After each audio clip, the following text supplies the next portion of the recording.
Hey everyone, today I'm going to show you how to change your brush in the Uoni V980 Plus vacuum. First, you want to grab the vacuum and we will flip it over here. And you can see right here is where the brush is at.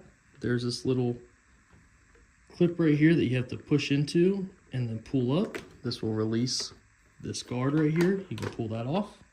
And next, you'll see the brush itself.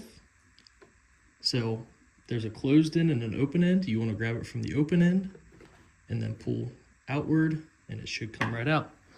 Now I have a new brush here. If you need one, I'll have it linked in the description below. But we'll open this and we will take it. So you can see this is a new brush right here. So this square end will go into the end down here, and this end right here will go in the bottom. So the first end that needs to go in is the square end. So you can put it in and then just drop it down and it should rotate freely. That's how you'll know it'll be good. So next we'll take the cover. This side has to go on first, so we will put it in, and then if you put it in and then just push down, it should click in, and after that you're good to go. If you thought this video was useful, please leave a thumbs up. Thank you.